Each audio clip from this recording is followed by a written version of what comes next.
start recording. Okay, good. So I was talking about you can use this technique, which is the rise over run. Okay, so the rise in this case is 7, and then the run here is because you start from 0.5 here. You start from 0.5. So the length for this is only like 0.5 to 4, so it's 3.5. All right. So you take the rise over run, so it's 7 over 3.5, so it's 2. Okay, so it's 2.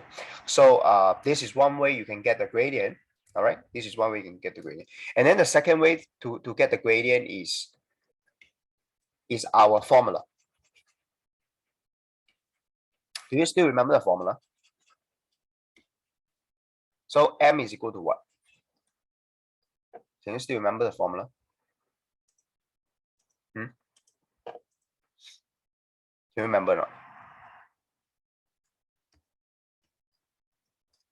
Hello.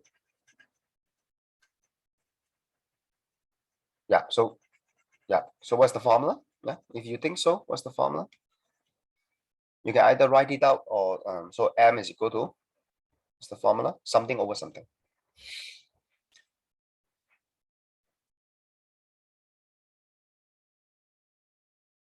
Y. Over. Yes. Okay. So this is the second option or the alternative method you can use. Thank you. So your this is right. So there's the alternative way to solve for the gradient is, so use the formula. By the way, the formula is very easy to remember because you just need to take the one pair of x and y minus the second pair of x and y. All right. So I believe you have the point A here, which is 5, 9. And then you have the point B here is 1 and 1. So if you want to label them, you are encouraged to do so. So this is your x1, y1. So this is your x2, y2. So after labeling these 2 points, I think it's pretty clear that you can actually replace the y2 and y1 with y2 is 9, y1 is 1. So it's 9 minus 1. Then continue to replace your x2 minus x1. So x2 is 5, and then this is 1. And then you get 8 over 4, and then you get 2. Okay, so the formula gives you 2, and then your school method gives you 2 as well. Okay, simple. Okay, so the gradient for this question is supposed to be 2. It's not 0.4. Okay, and then you are asked to find the Y-intercept C. So Y-intercept C is pretty simple. You just look at, okay, there is a way I ask my student to do is you trace the line AB until you hit the, so you see, okay, until you hit the what? So you trace the line AB and until you hit the y-axis. So you hit the y-axis at -1. Okay, that's the reason why you get -1 for the y-intercept. Okay, so the meaning of y-intercept is y-intersection. Y-intersection. So this is the y-intersection point. Okay, so it is at -1. Okay, okay, clear? Okay, good. So pretty simple. Very, very simple stuff. Okay, so this is let me just write down. This is m equals to 2. Okay, later I'm going to talk about the effect of the gradient. All right, next. So similarly, I think for the y-intercept for the CD is also pretty simple. So what you do, you just trace the line CD until you hit the y. So you hit the y at 3. Okay, so the y-intercept is equals to 3. And then you're asked to find the gradient. Yep. So if you don't want to use the rise over run, then you can use the formula, right? So before you can use the formula, you have to label the points first. So this is your 10 and 8. So this is your x1, y1. Then this point is, actually you don't have to use this point if you don't want. You can use this point as well. Okay. By the way, any points on the line you can use. So it must be on the on that line. So we are talking about CD, right? So this point is also on CD, right? So looks like this point is easier. So it's 6 and 6. Okay, so I pick this point instead of this point. You can use this point. You can also use this point, but I see that this point 6 and 6 is much easier. So then I just replace. So this is my x2, y2. So you have 6 minus 8, then you have 6 minus 10. So it's 6 minus 10. So you are having what? You are having a minus 2, minus 4. So you are going to have a half. So half is also 0.5. Okay, good. So 0.5 is correct. Okay, so this is m equals to 0.5. This one is m equals to 0.5. Okay, pretty simple. Okay, so next, we are supposed to get the EF. So for EF, if you follow the steps as well, EF, so you have this Y-intercept is 2. Yeah, good, correct. And then how do you get the gradient? Yep, similar technique. So you get the x1, y1, and then x2, y2.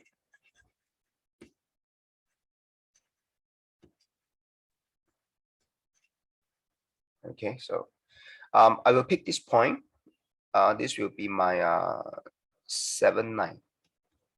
Then I can pick this point. This is my 0, 2. And then I'm going to take 9 minus 2, and then 7 minus 0. So it's 7 over 7, so it's 1. Very good. So this will give you m equals to 1. Okay, good. So basically you get your this first gradient wrong. Okay, good. So in fact, after getting the gradients, there is one very quick way for you to see whether your gradient is correct or not. Okay, one very quick way. Okay, so let me just write it again. So this is m equals to 1. So what you see here is what? This line is m equals to 2. This line here is m equals to 1, and this is m equals to 0.5. So the question I ask myself is, does this make sense or not?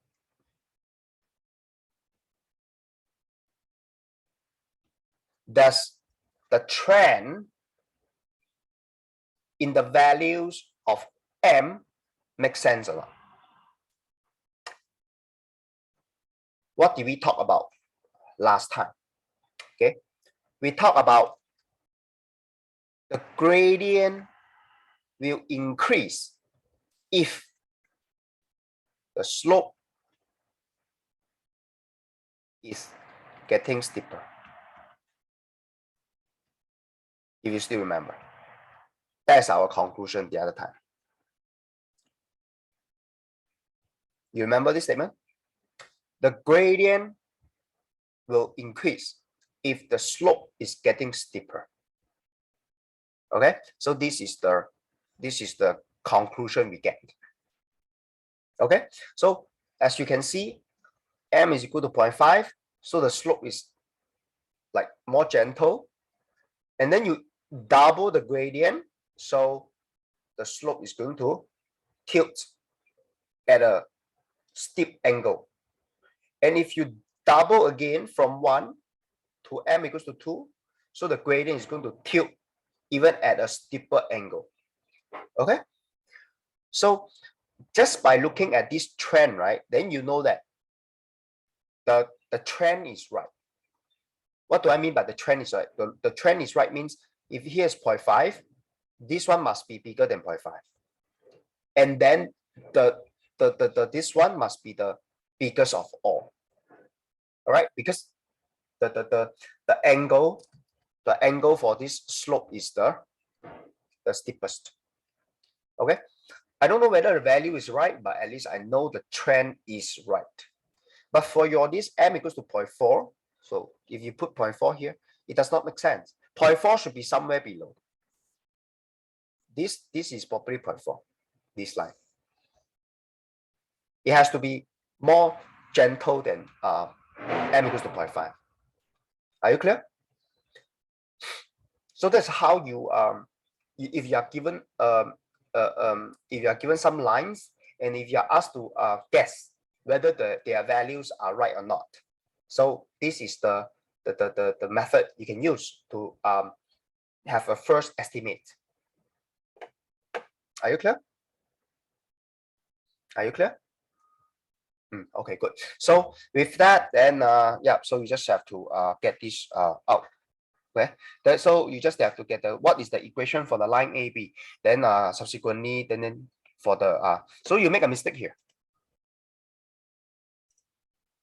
Not only because your m equals to 0.4 is wrong, then it's going to affect the this function or equation. So this is it should be what? It should be, so basically the formula, the general formula for the line is m equals to y equals to mx plus c. So the m in this case is 2. The c in this case is -1. And then for CD, right? For CD, the m is 0.5, so it's 0.5 half. And then the c is 3. Then for the last one, the m is 1. The c is +2. So I don't get it why you get -3. I also don't get it why you get -2. Because clearly the formula is, I mean the general formula is y equals to mx plus c. Is plus c. Why over here is -1? Because it's -1. Are you clear? So are you clear why you get all of this wrong? Okay, yeah, good. So yeah, so please make sure that you don't make silly mistakes like this. All right. So by the way, I will find that this is a very silly mistakes. And the most important step is actually you write down the general formula y equals to mx plus c. Then after that, you just give it the m, and then give it the c, and then that's all. All right. So that's all. Okay. So that's how you do questions like this. All right. And by going through these questions, we start to see the effect of this gradient. Or I would rather use the up arrow, I guess. Okay. You start to see the effect of the gradient. So the conclusion is circled here already. All right, the conclusion is circled here. It's over here. So as your gradient increases, okay, then the slope is getting steeper. And we are talking about what? We are talking about the phenomenon of slope up. Over here is all slope up. This is called slope up. Left to right, left to right. So I start from the left to the right. I start from the left to the right. I start from the left to the right. So this is called slope up. Slope upward. Okay.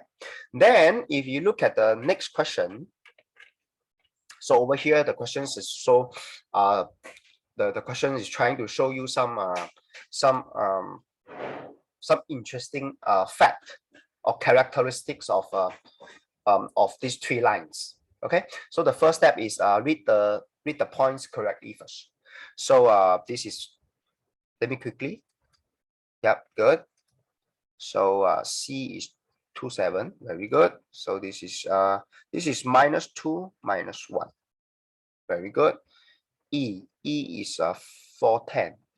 So F is -1 and 0. Okay, good.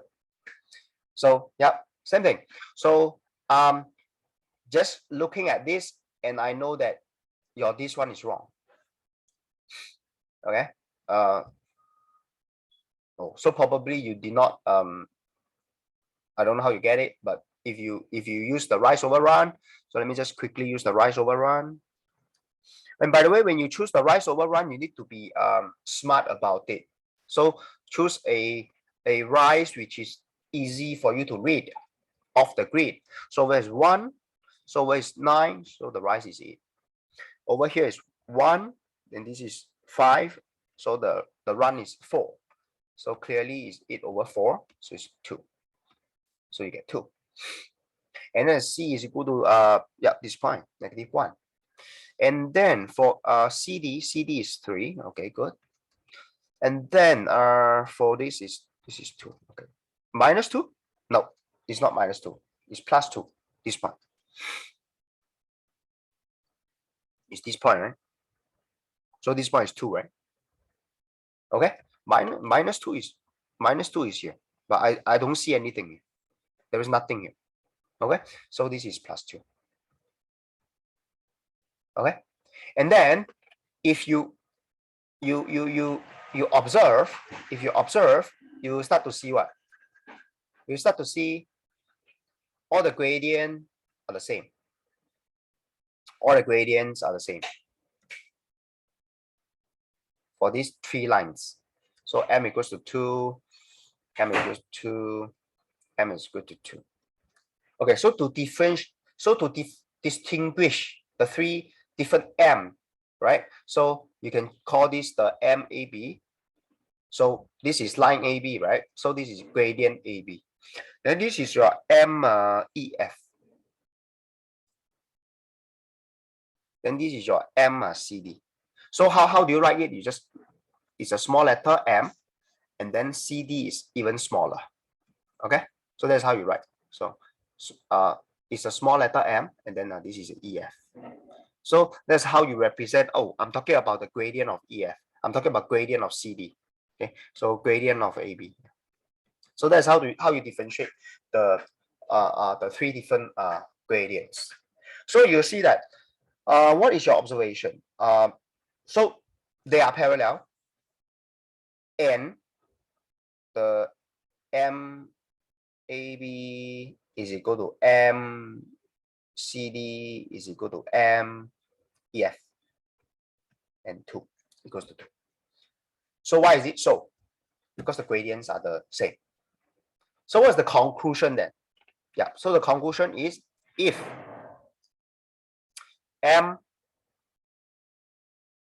M1 is equal to M2 is equal to M3. So M1 here is the gradient for line 1 now, for line 1.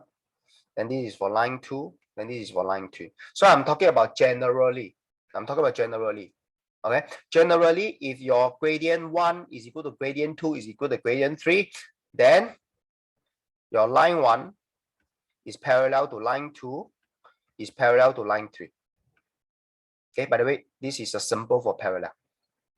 Okay, and then the reverse is also true. The reverse is true also. What do I mean by the reverse is true? The reverse is true means if your line 1 parallel with line 2 parallel with line 3, then your gradient 1 is equal to gradient 2 is equal to gradient 3. Okay, so you need to remember these conclusions. Okay, we start to talk about how the gradients have an impact, or rather the effects of the gradient on the lines. All right, so for this question, we see that we have these 2 conclusions. All right, okay, so next, over here I call this is the start point, this is left. It's always left to the right, so this is right. So from here to here, so left to right. So this the shape here is slide down. Compared to the slope up, this is called slide down. Okay, it's a slide down. Okay, like a slide. Okay, when you go to the playground and you have a slide. Okay, so you always read from the left to the right hand side. So from left to right. Okay, left to right. Okay, so if it's a slide down graph, okay, then you can also use I don't think you call it the rise over run. I don't think you call it the rise over run. Okay, so so instead of teaching you your school method, I prefer the formula. because the formula is the most straightforward. Okay, so we go back to the fundamental formula. So read the points correctly first. -1 and 1, very good. B is -3 and 5, very good. C is -3 and 2, very good. D is this is -6, right? D, right? Yeah, 6 and 5. Okay, good.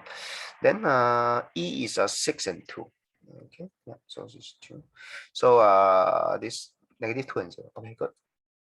So for AB is these two. Okay, so this is -3 and 5. Then this is -1 and 1.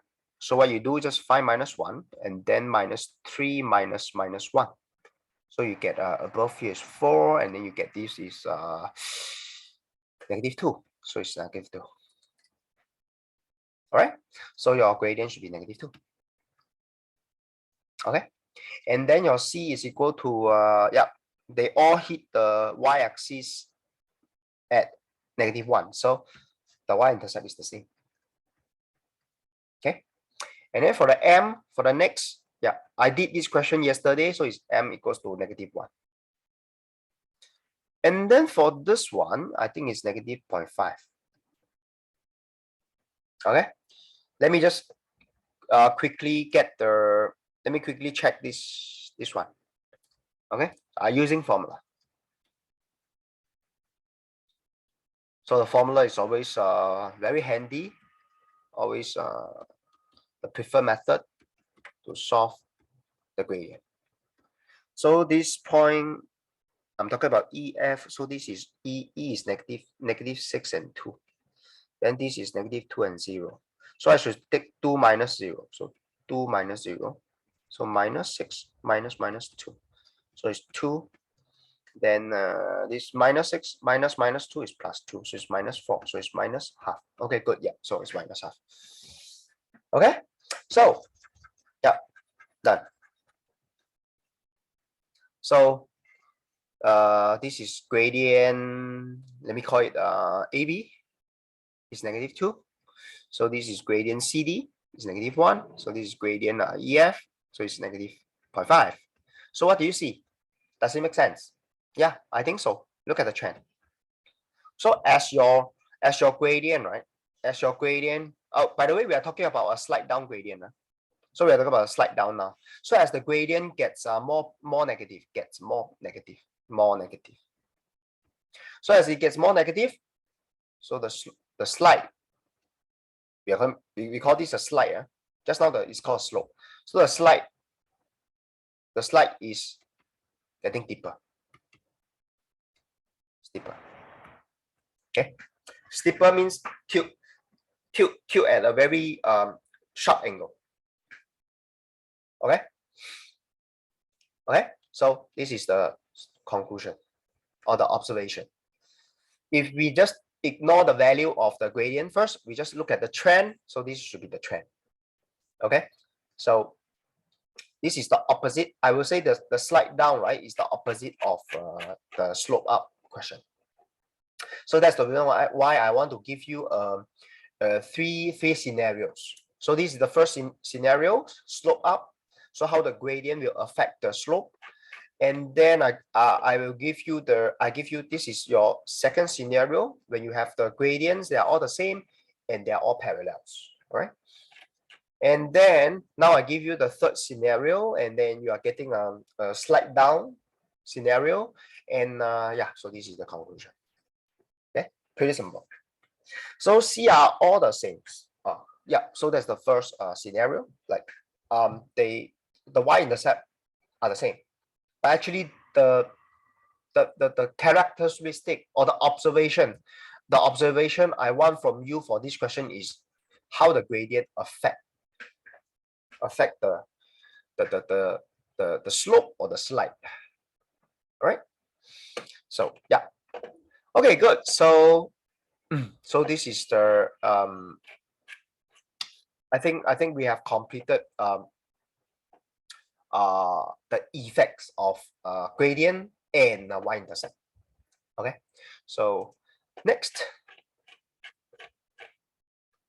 So next will be questions like this. So over here, what they say, you have this line AB, and then you have this line CD. So basically you have two lines. Okay. So in fact, right, if you notice, I also have line AB here. I also have line CD here. Okay. So what you need to do is you need to draw the AB out. How do you draw the AB out? Very simple. Get yourself there. Get it into this format first. So y minus x is equal to 4. So you are supposed to get y equals to x plus 4, right? After the conversion. Right? Am I right? You just bring the you bring the minus x over. Okay. Oh, by the way, remember the format is always y first on the left, and then x next, and then the c next. Okay. So this is always the order. Okay. So if the order is not right, then you have to arrange them in this order. Okay. So CD is y equals to minus x plus 6. So you convert first. Okay, so once you convert it to this format already, so how do you draw the y equals to x plus 4? Okay, so if you don't use the GeoGebra app, what you need to do is you need to give yourself a table.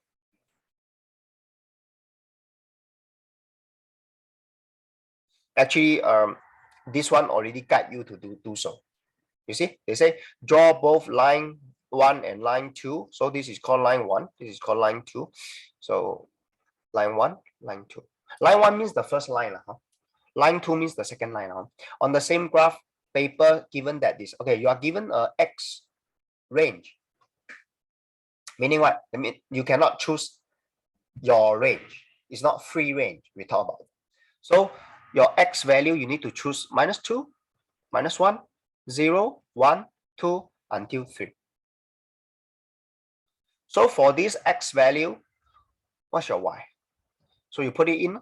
So your -2, you put it into this, -2 plus 4, you get 2, right? Then -1, you put it in, 3, 0, 4, 1, 5, 2, 6, 3, 7. So this is the table for this one. Next, you do the same table for this line AB or CD, line 2. So you take the x value to be in this range. So you put in -2 into this. -2 is 2. 2 plus 6, 8. -1, -1, 1 plus 6, 7. 0, 6. Put -1, 5. -2, 4. -3, 3. Done. So now, just plot. So by the way, if you still don't know, one table will give you one graph or one line. So this table will give you another graph or will give you another line. Okay, so let me quickly use the GeoGebra app. Can you get rid of your handwriting? Yeah, thank you. Okay, so just for convenience, okay, I don't want to plot the points myself because I think it's very easy for you to plot the point. -2 and 2, so you just plot the points. So in fact, if you want to use the GeoGebra app, you just key in there. You just need to key in this y equals to x plus 4, and then you just need to key in minus x, y is equal to minus x plus 6. Then they will give you the two straight lines. Okay, very, very quickly. So I don't want to plot because plotting of points is super easy by this stage already. So that's my first line. Second line, y equals to negative x plus 6. Done. So done. And then what is the next question they ask? They say, by the way, they say here, they say you must like from this range, right? -2 to 3, right? So you cannot take the anything beyond. So can you see over here, I have the minus, I have a free range. So if you are going to do it on a graph paper, right, you are supposed to crop it from -2 to 3 only. Anything out of the range of X, you don't want it. So you crop this out.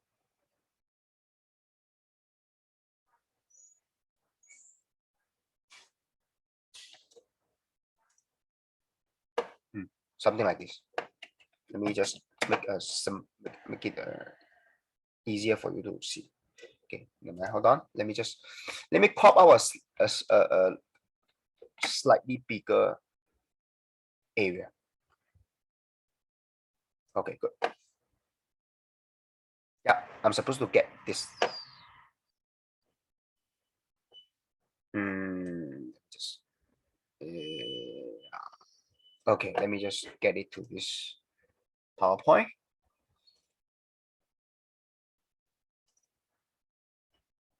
Okay, it's loading.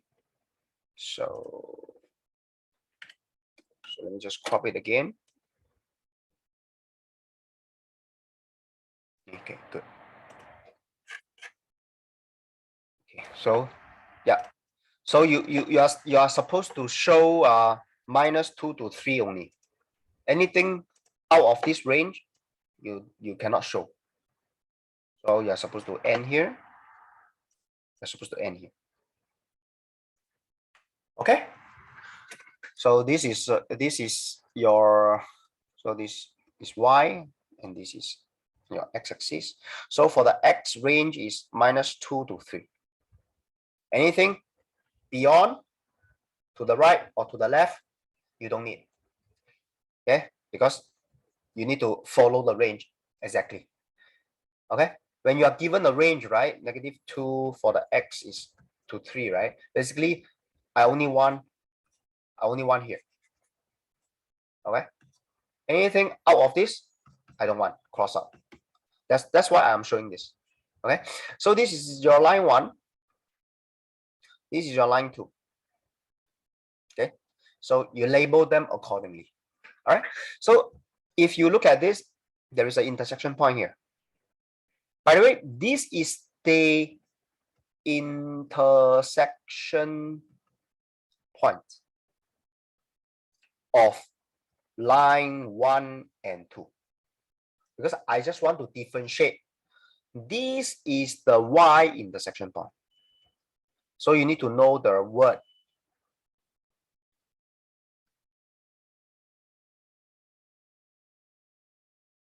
Okay. So you need to be very careful what intersection point you're talking about. And then this is also the Y intersection point. Let me cut it short, Y-intercept. Okay. So there are 3 intersection points here. You have the Y intersection point for line 2. For line 2. This is for line 2. Then you have the Y-intercept for the line 1. Okay.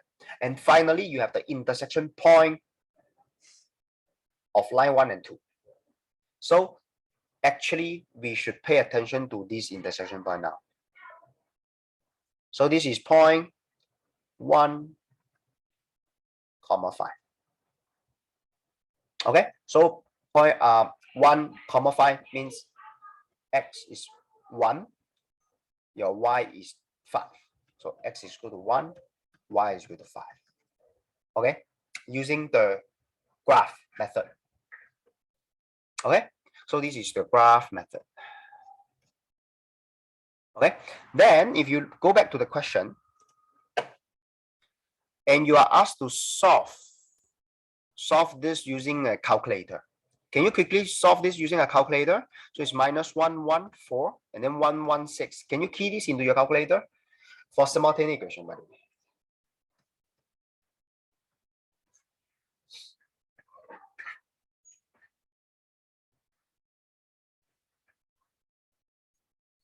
So what's your x? Yeah, thanks.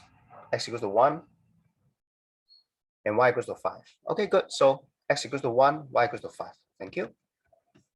So you compare this just now, if I'm not wrong, is the intersection point of line 1 and line 2 is 1,5, right?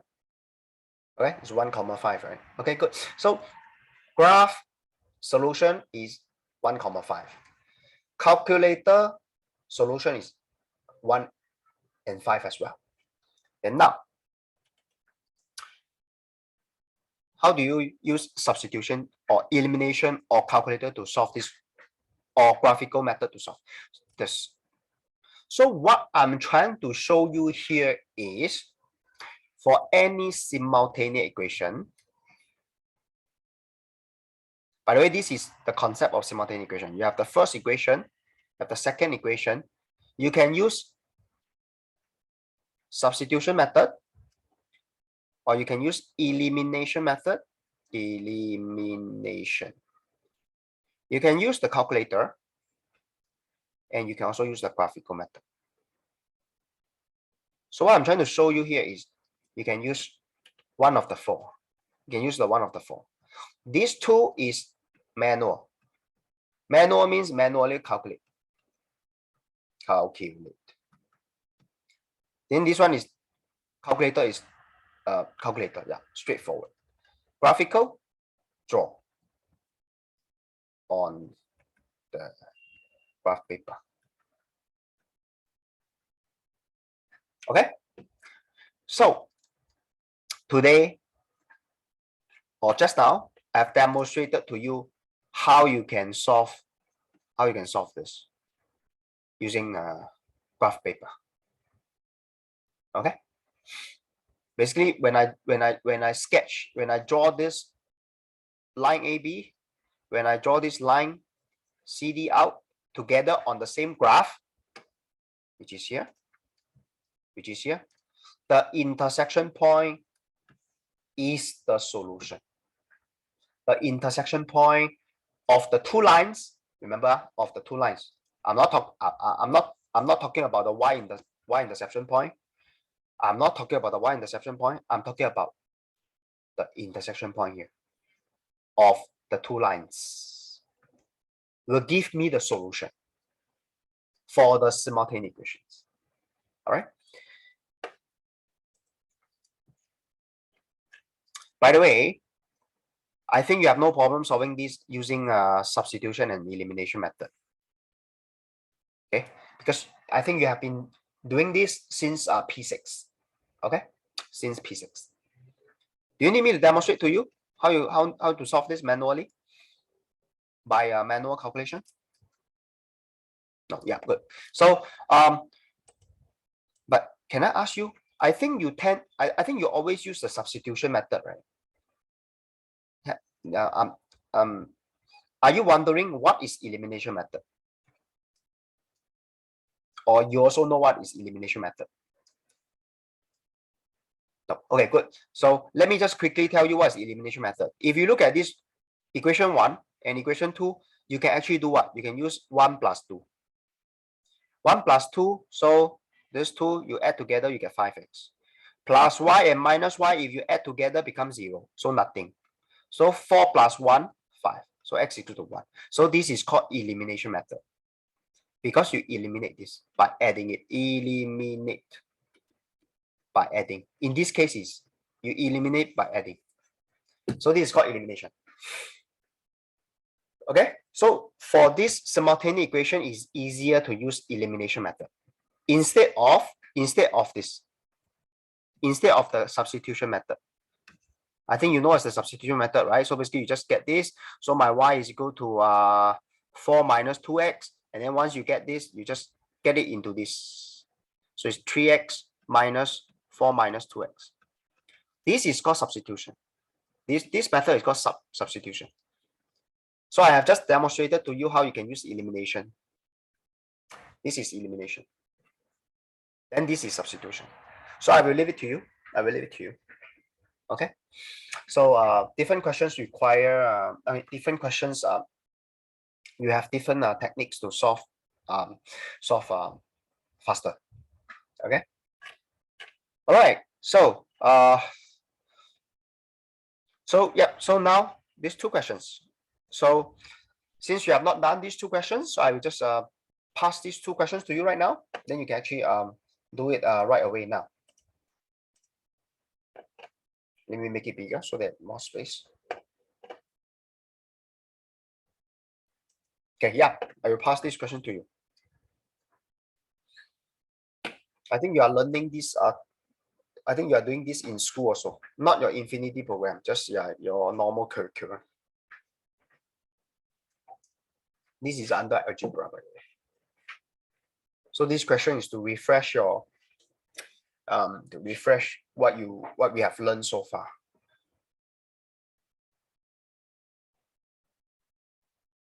Tôi trong cái environment thế nào?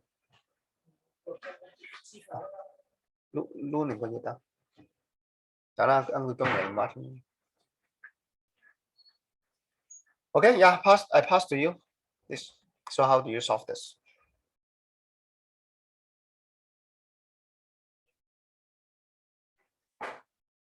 Yeah, you can write it on the empty space.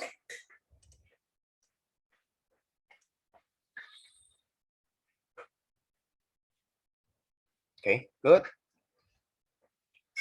So since you have m total node, then it says 4 more. So 4 more is 4 more than m. Okay, good.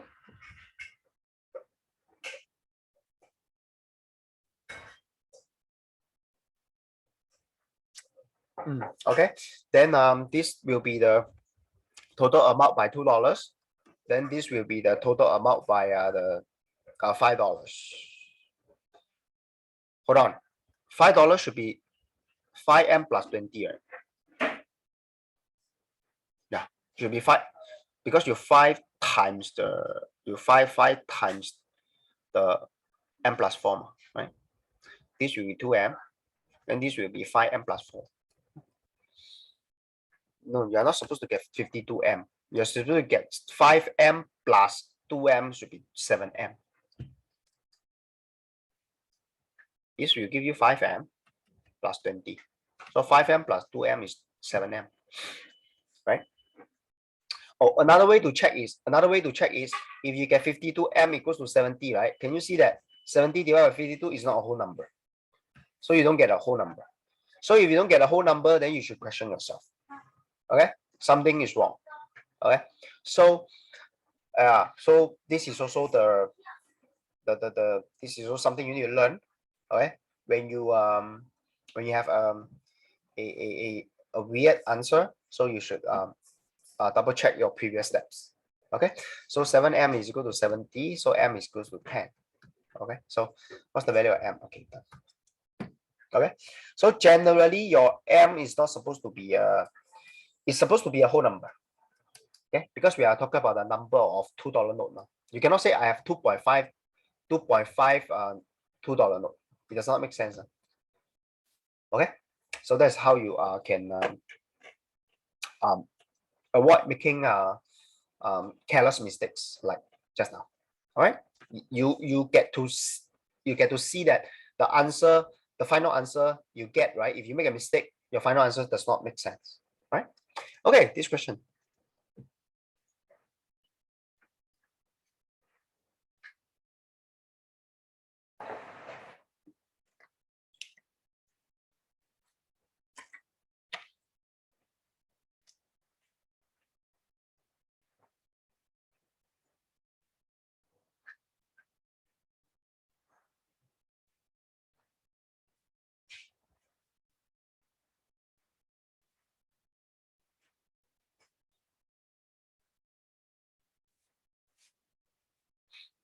Are you working on it?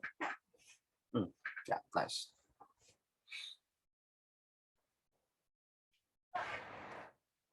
Yeah.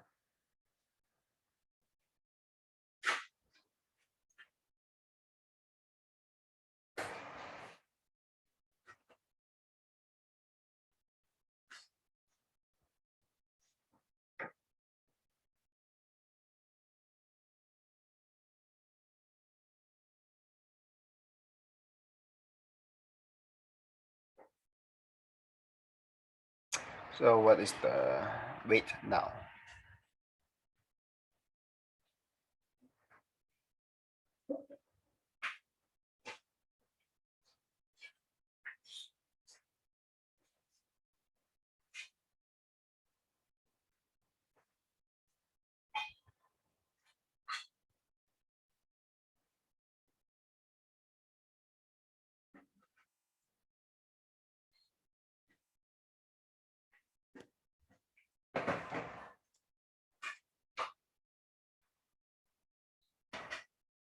Are you stuck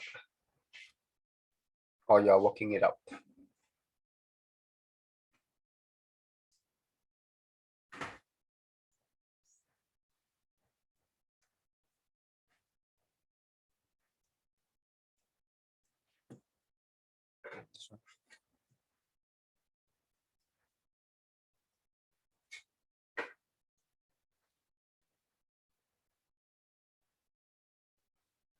Okay, so you are trying to question whether the question has any problem. Okay, so her dog's weight now, so now is less.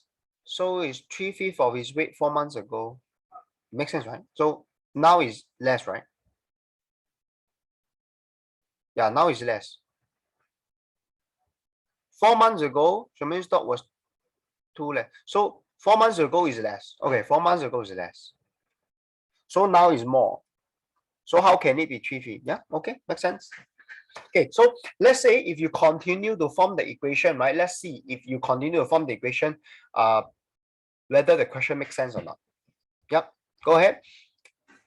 Very good. So English, if you try to understand it from the English point of view, it does not make sense, right? So let's form an equation and see if it makes sense. So 4 months ago, she means that was 2 kg less than now. So 2 kg less than now. Okay, good. So it's now is x. So this will be 3/5 of x minus 2, right? Okay, so let's continue. See if it makes sense. Yeah, like I say.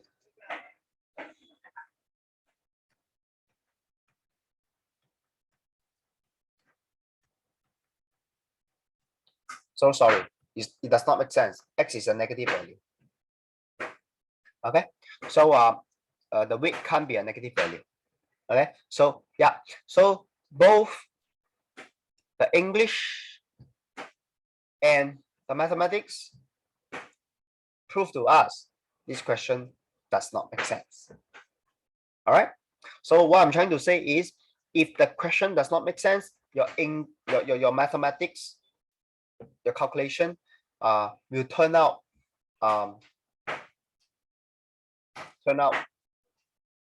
invalid. Okay, so x is a negative value when you're not supposed to get a negative value. All right, okay, good. So the question is simple. Okay, good. So now this is the simplest question. Yeah. Yeah, this gradient and y-intercept for the following. Oh, looks like the questions at the back, they are easier than the questions in front. And we talk about the strategy, right? So it does not it's not always the case. The front questions are always easy, and then the questions at the back are always hard, right? So this PDF prove to you, yeah, the questions at the back, they are actually simpler. Yeah, I pass this to you. Yeah. So how do you get the gradient and the y-intercept for the following? Yeah.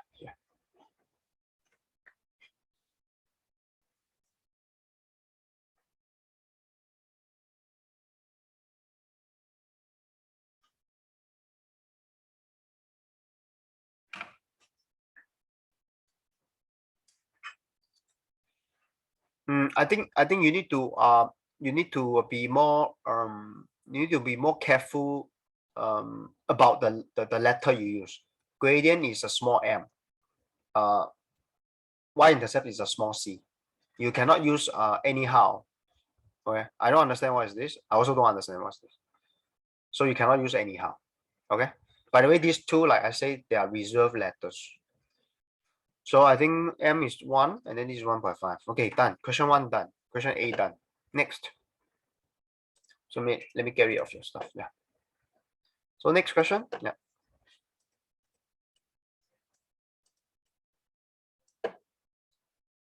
So please use the small letter m and small letter c to represent gradient and y-intercept.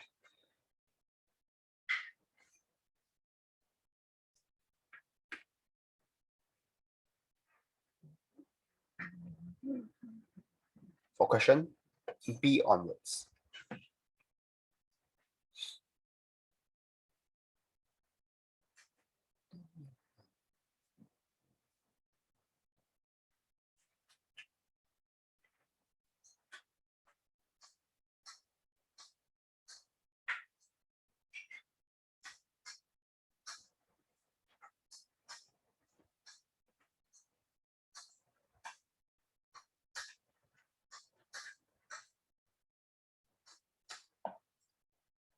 I think it's short of x.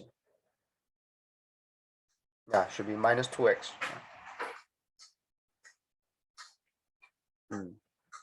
Yeah, good. 2 or minus 2? The gradient. Yeah, should be minus 2, because you read this one off. Okay, good. Continue. C. Yeah.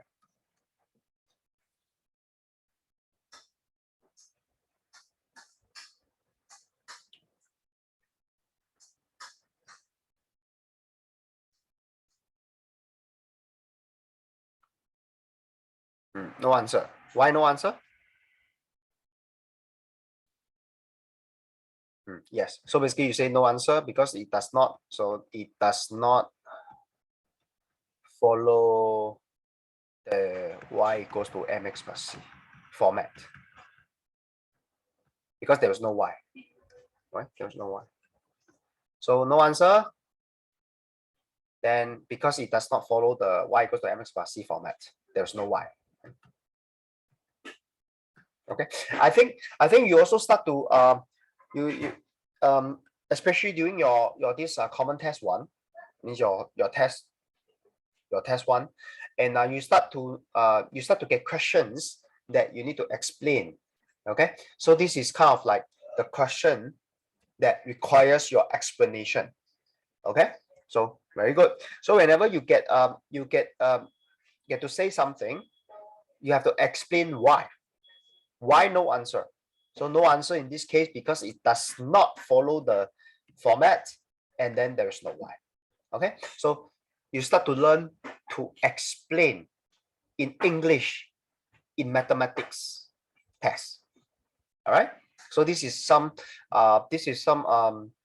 logic questions you will get in set 1. All right, yeah, continue with D.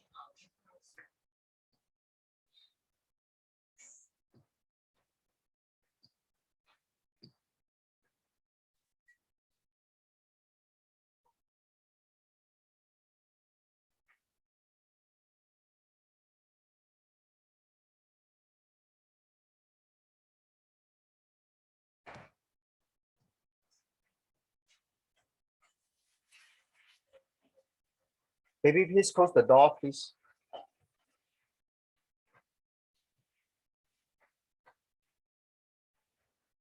Thanks. Yeah.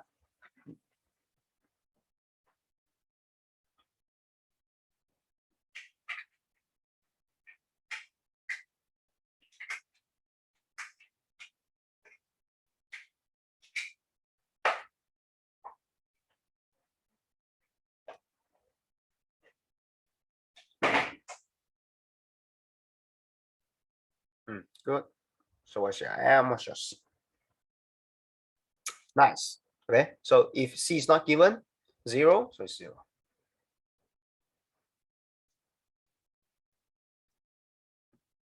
So this is your M, this is your C. Yeah. Very good. Last one, E.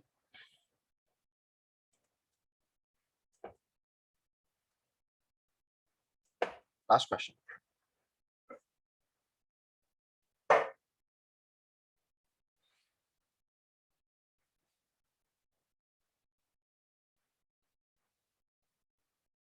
No answer again.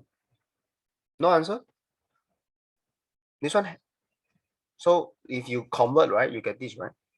So y equal to 3, then no x. Okay, so no x means what? No x means 0. 0 is the gradient, right? So yeah, I agree with you. There is no x, but when there is no x means 0 times x. So 0 times x will get rid of the x here, right? So therefore, your m is equal to 0.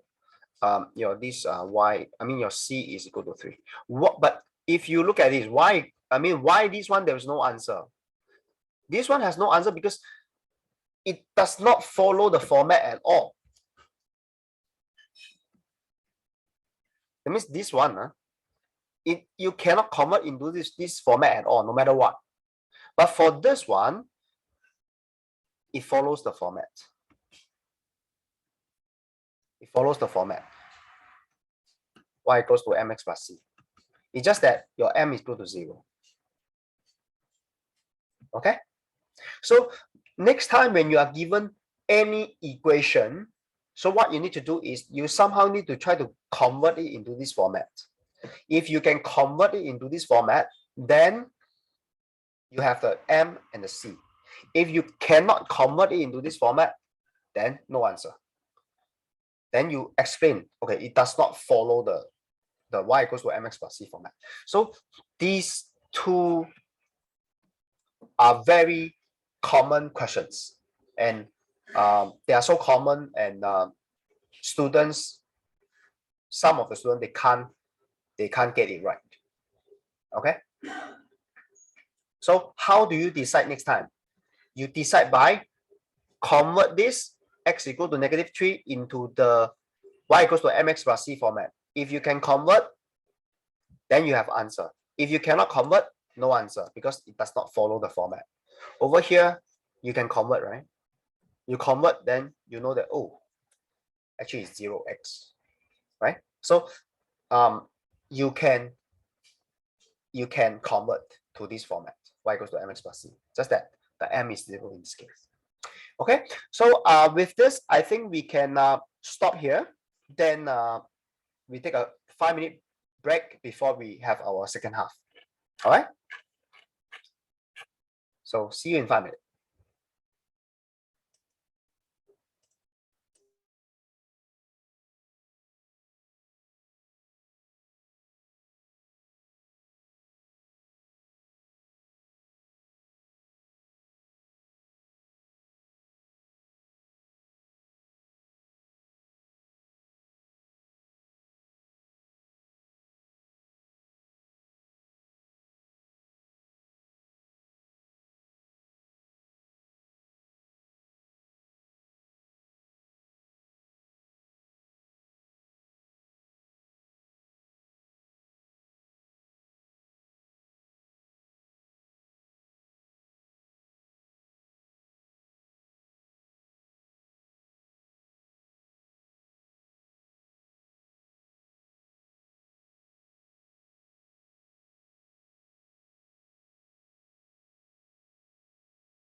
Yeah, welcome back. If you're back, just let me know.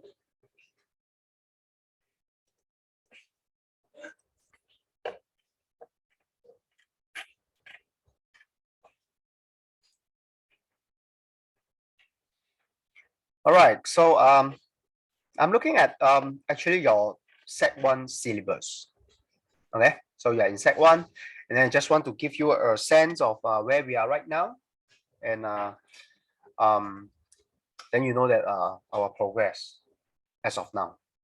Okay, so this one completed numbers and their operations like prime numbers and stuff like that, and then ratio and proportion, yeah, done. Percentage, done. Rate and speed, have we talked about rate and speed?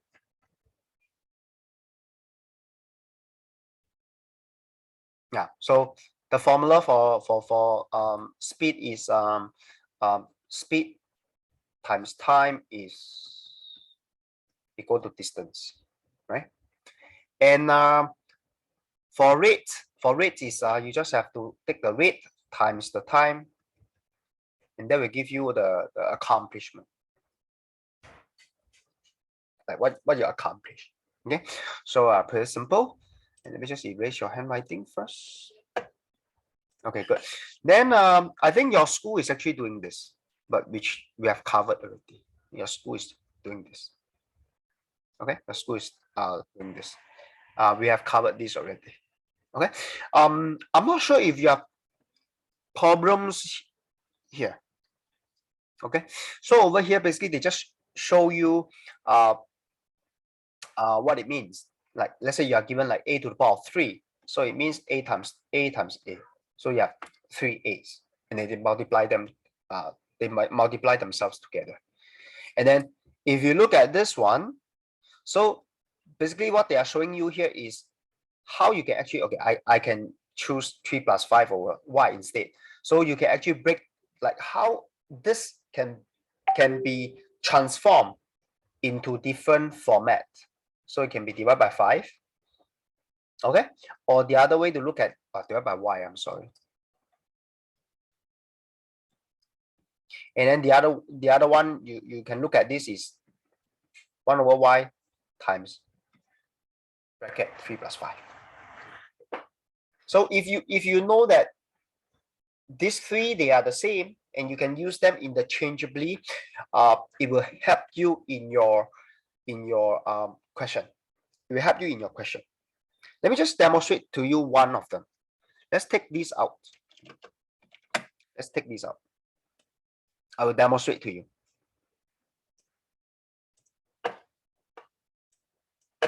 Because I see that sometimes you can't see Okay, I'm going to do this question. I'm not going to do the above one. Above one is too easy.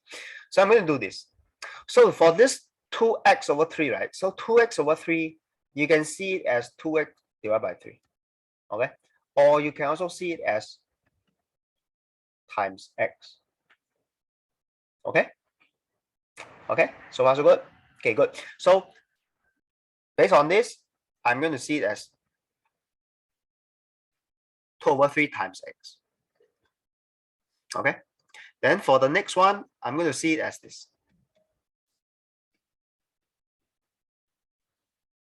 Okay? This one. I'm going to see it as this. Why? Because if you look at this, I can see it as 3x minus 5 divided by 2. Or I can see it as 3 over 2, basically here. I break it up, x minus 5. Okay? So I would like to see it as this. That's why I end up with this. Okay, then now you must be wondering how I continue. Yeah? Let me show you. Let me show you. This is your first arrow, so you get minus. This is your second arrow, minus, minus, minus, minus.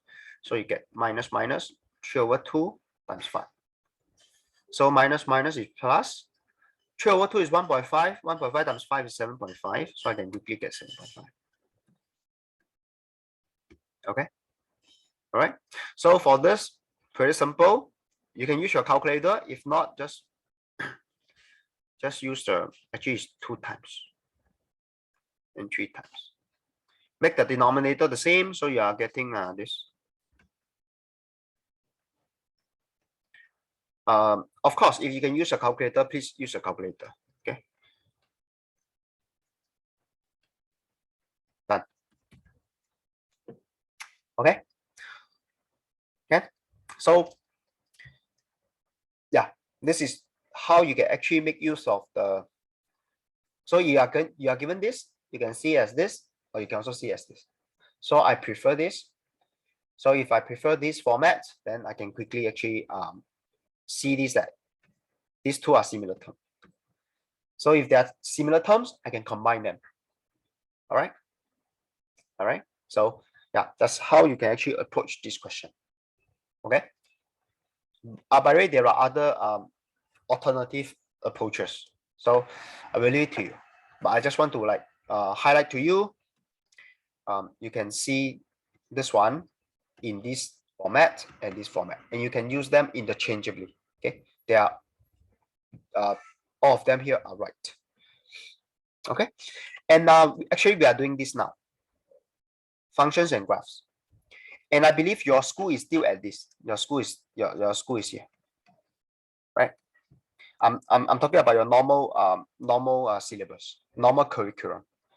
Okay, not your infinity program. So this one is what we are doing. And by the way, we are at the last stage of this functions and graphs already. Okay, if you look at it, so linear function, yeah, y equals to ax plus c. So over here, they instead of y equals to mx plus c, right? They use y equals to ax plus c, ax plus b. So what it means here is the a is the gradient, and then the b is the y-intercept.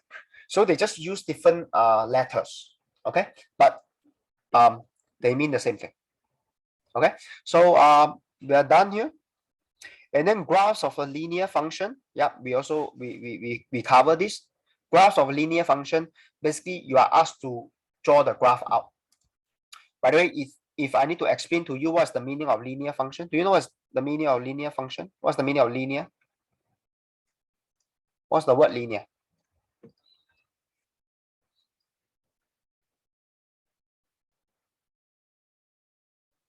Any idea? Okay, so if you check out the English meaning, means straight, straightforward. Okay, okay, so linear, straight. Okay, so if we talk about mathematics, right, what it means is, so linear function. So for linear function, which is y equals to mx plus c, it has basically it follows this format lah. So you can also use this y equals to ax plus c, ax plus b. So what it means is, linear means straight line. This means straight. Okay. So what it means is, if your x, let's say this is 0, 1, 2, 3. So let's say this is 2 and this is 4. So you start to see what? When your x increase, your y also increase. So this is a linear relationship.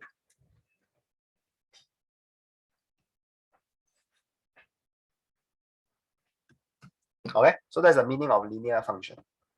So what you need to understand is, you just need to understand that linear function follow this format mathematically. Okay, English wise, you don't have to understand, but mathematically you need to understand that, oh, if they talk about linear function, oh, that means they are talking about y equals to mx plus c, and your job is to find out the gradient and the y-intercept. Okay, so that's a linear function. Okay, and then this one done. The gradient of a linear graph. Are you still around? Oops, you drop off. Okay, my student drop off. Yeah, my student drop off.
Okay, my student has dropped offline.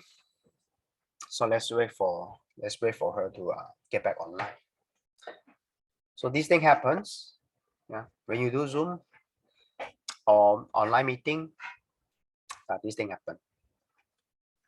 Sometimes it's a network problem. Sometimes it's battery problem. So all kinds of problems can happen.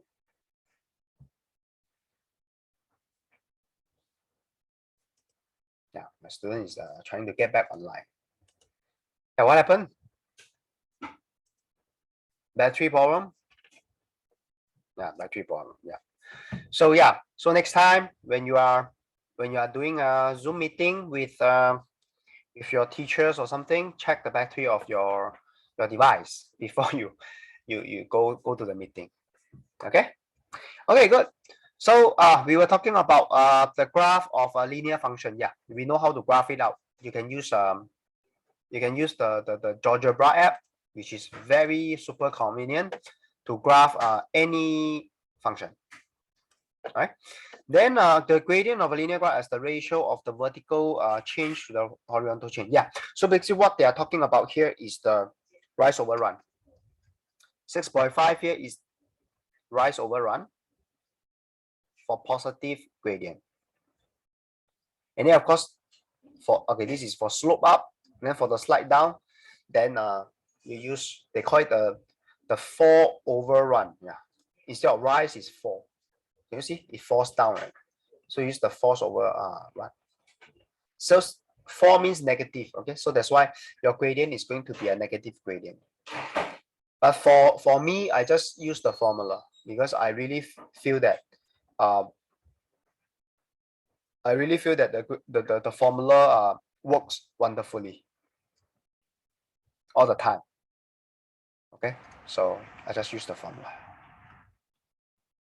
Or you can use y2 minus y1, x2 minus x1. Okay, so both works beautifully. Okay, so you either take the first set of xy minus the second set of xy, or you take the second set of xy minus the first set of y. Okay, so that's how you can memorize the formula for gradient m. Okay, good. So then for the equation, I think yeah, we know how to solve also. Yeah? We know how to solve these two also. So basically, this n7, right, is actually the same as not the same, but related to 5 here. Okay, related to 5 here. Okay, so with this, I think the next topic we are going to talk about will be this geometry and measurement. Okay, and then if you look at this, you are 3 topics away. Right, you are 3 topics away from your Sec 1 syllabus. I mean, away from the completion of your Sec 1 syllabus. Okay, so let's go back to the functions and graphs. We still have a few questions that we need to I think 2 questions. Yeah, so over here is algebraic manipulation, like factorization, and then expansion, and then I'm going to simplify. Okay, so let me just demonstrate one of the questions here, and then the rest, then you should use the same approach to do the rest. Okay, so I will just pick this and I'm going to like demonstrate to you how you can actually do this.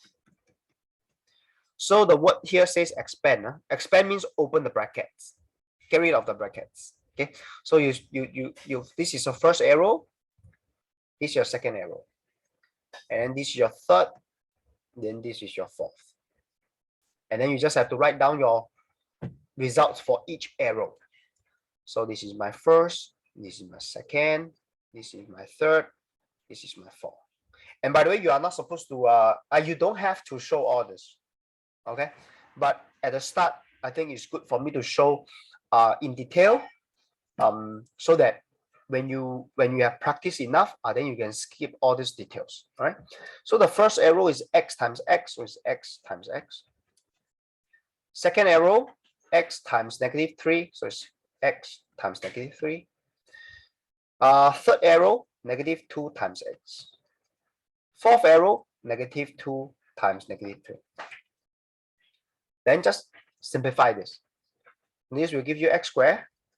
This will give you -3x. This will give you -2x. This will give you +6. And then you see similar terms. Combine similar terms. So you have x squared minus 5x plus 6. Done. So this is the result after expansion. Meaning after opening the brackets.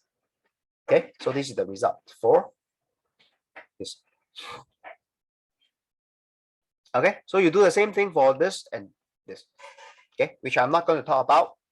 Okay, next, simplify. So I will pick this.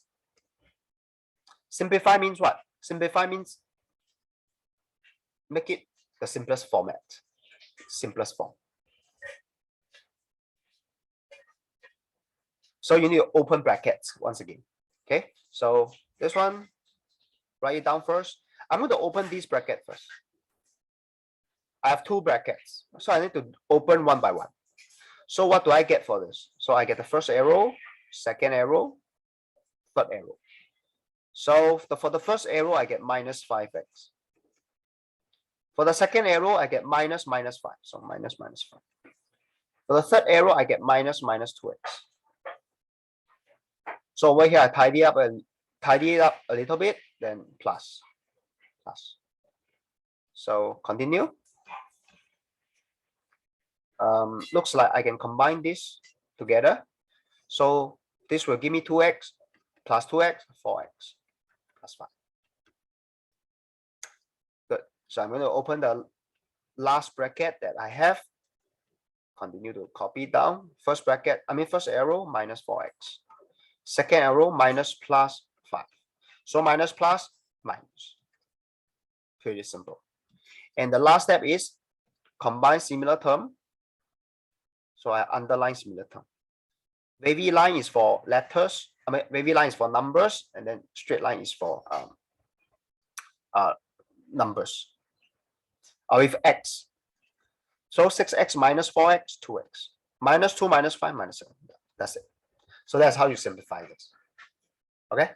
Very simple. Okay? Just open the bracket. Combine similar term.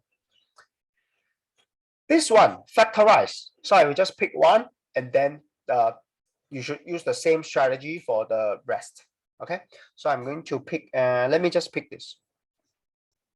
By the way, I don't pick this particularly. I just pick it randomly.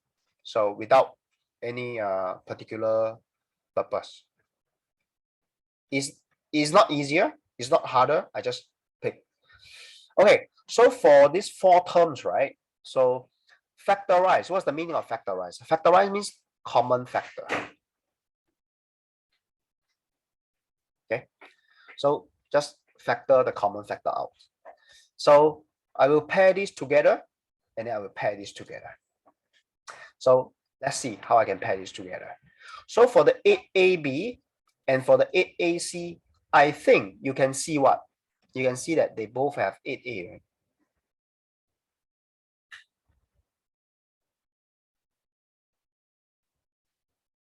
They both have 8A. So what does that mean? If they both have 8A, you can take it out. So if you take out the 8A from here, you are left with B plus C. And then at the back, you have B plus C. Right? Okay, so for this one, I hope you can see that they have B plus C. They also have, okay, let me not use this. Let me just use the oval shape. So they have B plus C, and they also have B plus C here. And once again, you can take out the B plus C because they both have the B plus C. So if you take out the B plus C from the first term, you get 8A left plus. What should be here? Is it 0 or 1?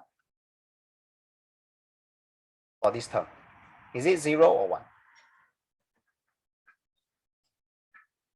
You have taken out the b plus c already. So is it plus 0 or plus 1? What do you think?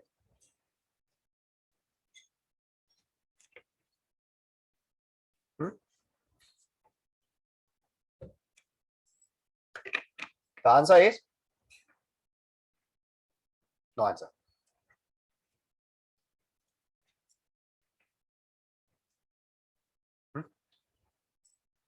No response? No idea? 1. Yes, correct. Why? Because yeah, when there is nothing here, that means it's times 1. Because times 1, anything times 1 is anything. So it's actually times 1. You can try times 0. You can try times 0. If you times 0 here, what's going to happen? You don't have this term at all. So that is the reason behind why you take 1 instead of 0. So it's times 1. Okay. If it's 0, you don't have the second term. So it's plus 1. Okay. So this is the factorized answer. Okay. For factorized means you take out common factor. Okay.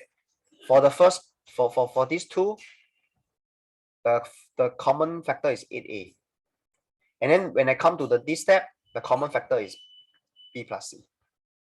So you just continue to pick take out common factor until there is no common factor for you to take out, which is here.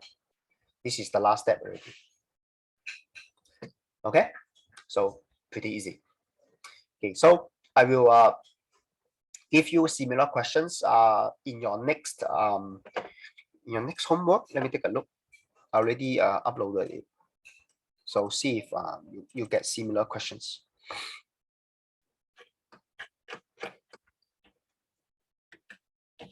Yeah, you get similar question. Expand, factorize, factorize, factorize. Yeah. And then yeah, simplify. Yes, you get similar questions. So yeah, you get to practice for the in your next homework. Okay. Okay, good. So you just, if you don't know what to do, you can refer to this recorded video just for this part of the video. You don't have to watch the entire one. Just pick the portion of the video that you find interesting and you find is helpful to you. Okay, last question. It says what is given this function y plus x is equal to 3, and then you need to fill up this.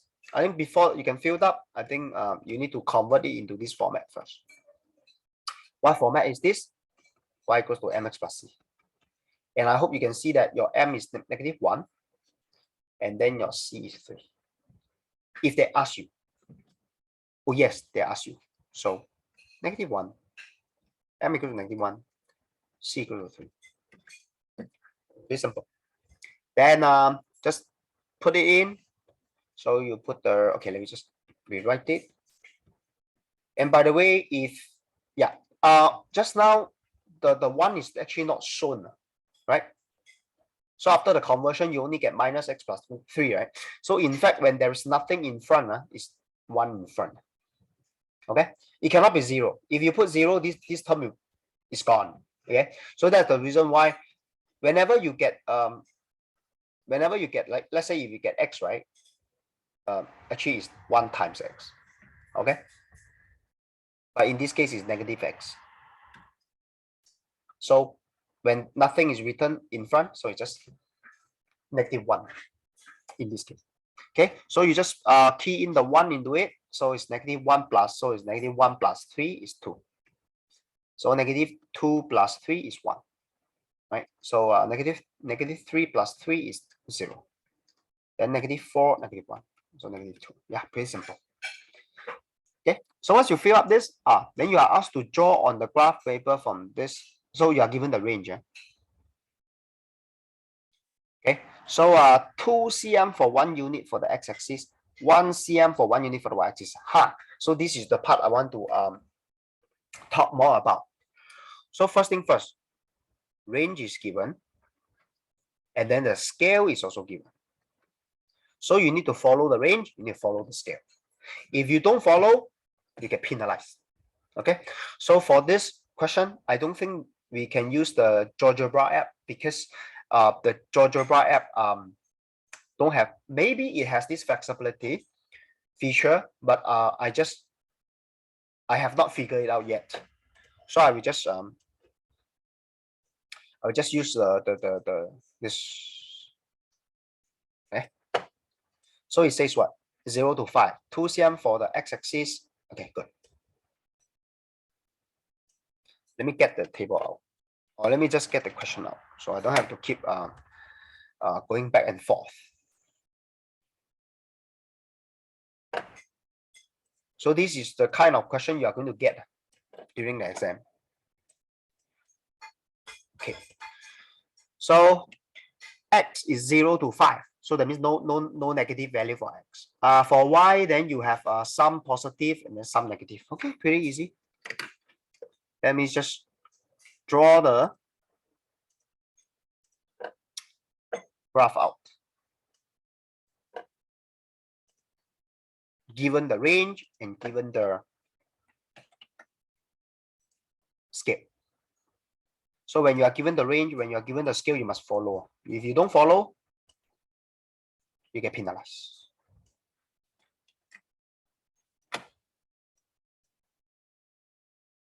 Okay, I know that my x is mostly negative. I mean, my x is all are positive. So that's why I can put my y here instead of here. So if you understand why I put the y to the extreme left. If I put it here, right? Let's say I put my y-axis here.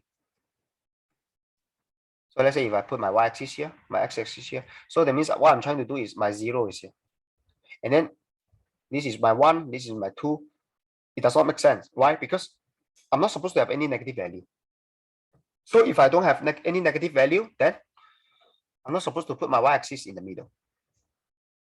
Right?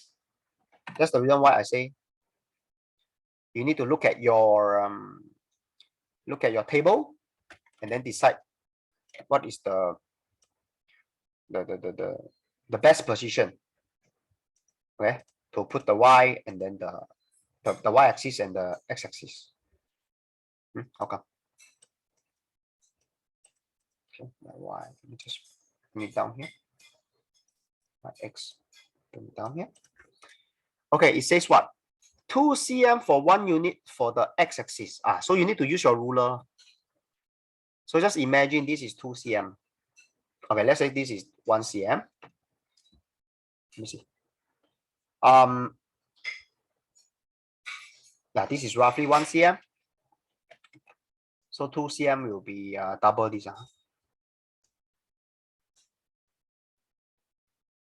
Okay. So 2 cm to 1 unit. So I just 2 cm. Then I just label my. So this is 0. This is 1. Okay. Next. Now 2 cm. Then this is my 2. Then this is. Oh, I think I make a mistake. You know why? Because I need some negative value for y. So I think my x need to raise to the middle, so that I have both positive and negative value for y. Yeah, good. So it's good to make some mistake so that you know. Yeah.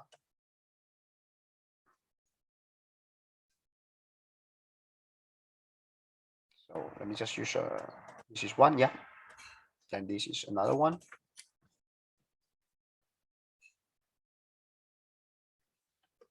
Okay, so another one. 2 cm for 1 unit for the x-axis. So continue. 3.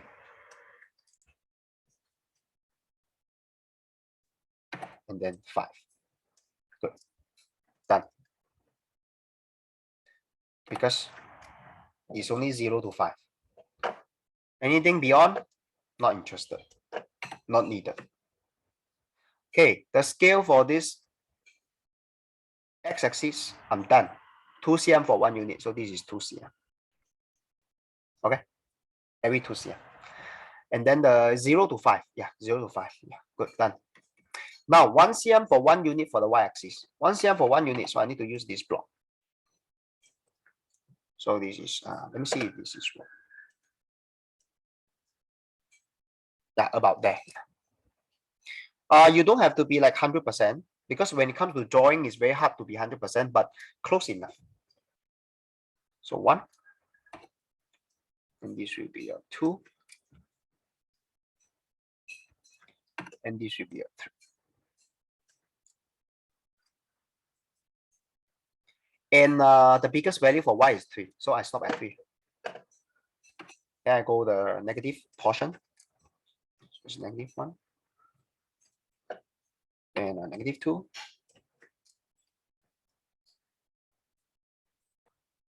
Yeah, good, done. The least value for y is -2, so I think my -2 is slightly off, so just adjust it a little bit. So we see. Good. Okay. So basically, I follow the scale and range, and now I need to plot the point 0, 3, 1, 2. So you need to use a ruler to guide you. In fact, I think it's best to leave the block. Yeah, I need the block. Later you will see why I need the block. First point is 0, 3. Then 1, 2. 1, 2 is here. So it's here. So it's here. Then 2, 1. 2, 1 is here.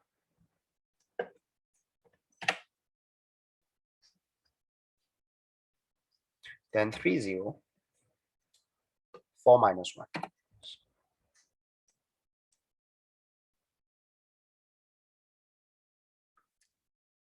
So the block is very useful for me. 5 minus 2.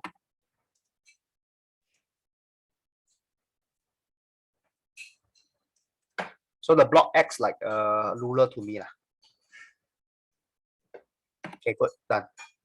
So the next step is just use the ruler, connect all the points. So if you can connect all the points, that means your points are correct. If you cannot, means one of the points is wrong, right? So just park it. I don't expect myself to be very accurate. I think it's accurate enough. So just link it up. Yeah, almost there. Almost there. Okay, good. Yeah. Almost there. You can yeah, almost there. So this is your anything. So you cannot go out of the range. So that means you need to stop exactly. Okay. So the start and stop must be this. So this is the start. This is the end. Anything beyond, you cannot show. If you show, it means you never follow the range. So you need to follow the range. Okay, so this is your y equals to minus x plus 3. Does it make sense? Yes. Negative gradient. So the gradient is -1, right? So negative gradient means what? Slide down. So is it slide down? Yes. It's a slide down, right? Okay. And the y-intercept. Y-intercept is c equals to 3. C equals to 3. So is it c equals to 3? Yes. You hit the y-intersection point is c equals to 3.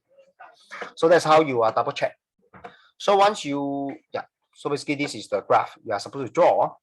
And then you are asked to draw the y equals to 2x on the same graph. So how do you get the y equals to 2x? So remember, how do you draw any graph?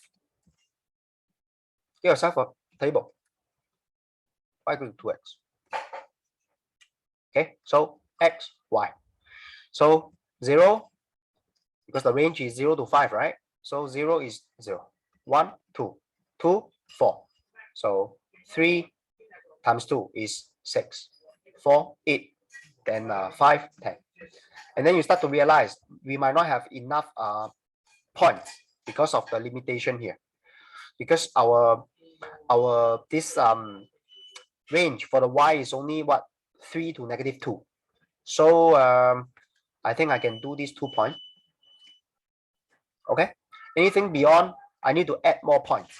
Okay, let's see if I need to add more points. Let me just do with these 2 first, because this 2 is still within the range here.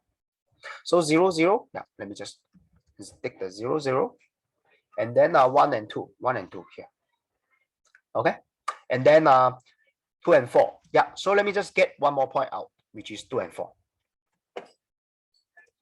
Because I think 3 points is good enough for me to get the lines out. So this one. So I need to label the 4 out. Good. Must use a ruler, 1 cm. Then oh, I need the block. Oh, sorry. I need the block. Oh, sorry. Never mind. Let me use a ruler. So I am supposed to get 2 and 4, right?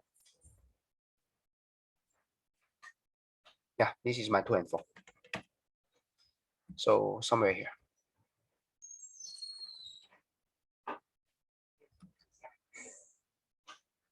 Done. So I have 3 points. I need to link it up. This is my y equals to 2x. Okay. Yeah, done. So label y equals to 2x. So it looks like I need to label the y equals to this properly, because I don't want to put it like just now I put it here, right? And this is a very embarrassing position to put the y equals to minus x plus 3, because I don't know whether this is referring to this line or you are referring to this line. So you don't want to have this ambiguity, like not clear. You don't want to be so ambiguous. So you want to be like super clear cut. So how? Move it. So this one is very clear cut, is y equals to 2x. Then probably you want to label it here. Y equals to minus 1x plus 2. So it's super clear cut. This line is my y equals to minus x plus 3. And this line is my y equals to 2x. All right. Okay, good. So what's the next question? The next question is mark and label the intersection point of the 2 lines. Okay, good. So we talk about this. The intersection point is here. Mark and label. So this is 1, 2. So what this means? So if there is one more question, so let's say there is one more question. Yeah. What is the significance of this intersection point? So what's the significance of this intersection point? We talked about it just now. Any idea? So you have this line y equals to 2x, and then you have this line y equals to minus x plus 3. So the significance of this intersection point is, so the intersection point 1, 2 is the solution to the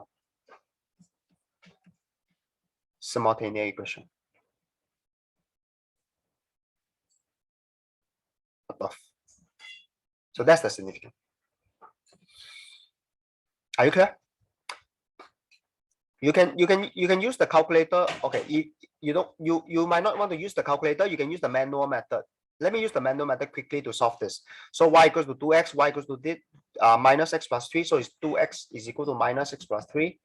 Bring this over, you get 2x plus x is equal to 3. So 3x is equal to 3, x is equal to 1. So when x is equal to 1, I put it back in, x is equal to 1, y is equal to 2. So can you see? X equal to 1, y equals to 2. From the graph, intersection point, and then if you do it manually, substitution method, what x equals to 1, y equals to 2. So basically, they have the same answers using different approach. This is the graph approach. And then this is the manual approach. And they have the same answers. So the significance of this intersection point, right, is actually the solution to the simultaneous equation above.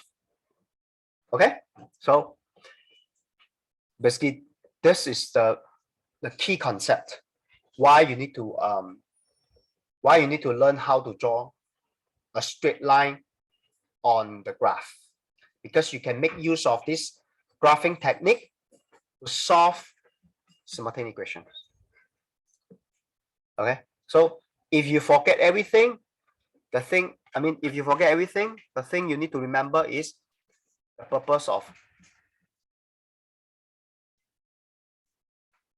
graphs is solve. One of them, solve simultaneous equations.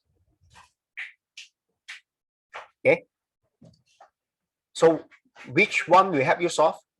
Look at the intersection points, and that will give you the solution. Okay, so this is the purpose of learning graphs. Okay. Yep. Any? Okay. Okay. No more. Mark and label the intersection point. Yep. So the intersection point for. So when I talk about intersection point, like I say, this is the intersection points of the two lines, and then this is the y intersection point for this line. This is the y intersection point for y equals to 2x. So please distinguish, okay, what intersection points the question wants. Okay, so what I'm trying to say is this, because some students, they might be very confused. Intersection point, because there are many terms you need to get yourself familiar with. So let me tidy it up a bit. So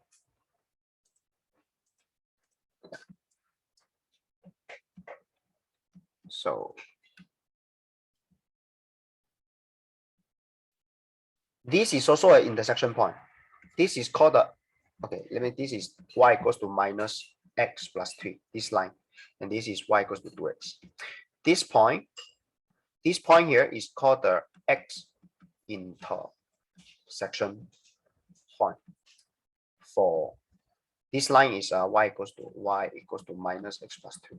So this point is your 3 and 0. This point here is your y-intercept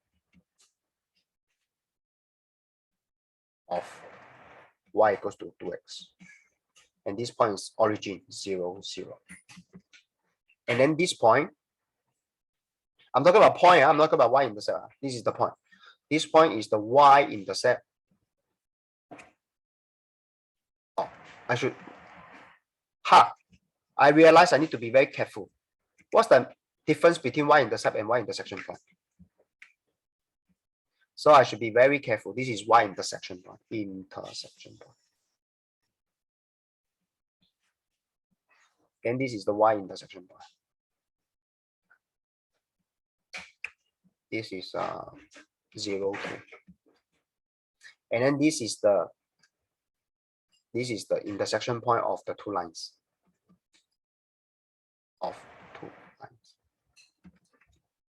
So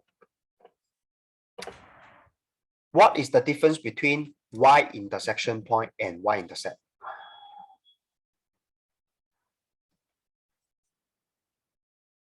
Versus y-intercept.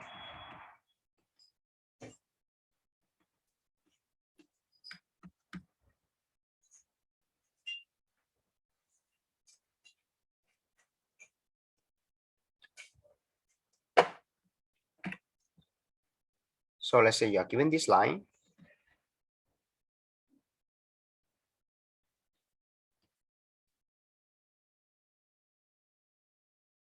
let's say this is y goes to 2x plus 2. So for this point, the y-intercept is 2. But for the y-intersection point is 0, 2. So I hope you know the difference now. Y-intercept is a value. Y-intercept is a value. The point on the graph is given in this format. Are you clear? So a point is given in this format. Okay? Y-intercept is a value, so it's 2. So you know the difference now? Do you know the difference now between these two? Y-intercept is a value. One value only.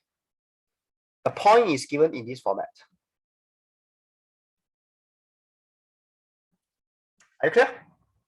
So you need to read the question carefully. Okay? Whether they ask for the y-intersection point or they ask for the y-intercept. Are you clear? Are you clear? No response. Okay, good. So yeah, so please differentiate. Know what answer you should give. Points on the graph is always given in this format: bracket x comma y.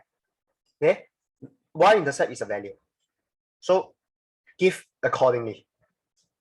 Okay, intersection point and intercept. Okay, so please differentiate these two. I think before today I use them loosely. Okay, so I need to be in fact I'm supposed to be more strict. Okay, because they, even though they point to the same point, but strictly speaking, you should present them differently. Okay. Yeah. If there's no more question, then we can actually conclude the day here. Any question for me before we conclude? Okay, no? Then good. So yeah, I already have the 16A uploaded, and then how many pages? 7 pages. Okay, 7 pages of work. I think some are repeated, and some questions are repeated. Maybe not repeated, but mostly similar. Okay, so if there is no question, then we can conclude the day here. Yeah, see you. Bye bye. Thank you.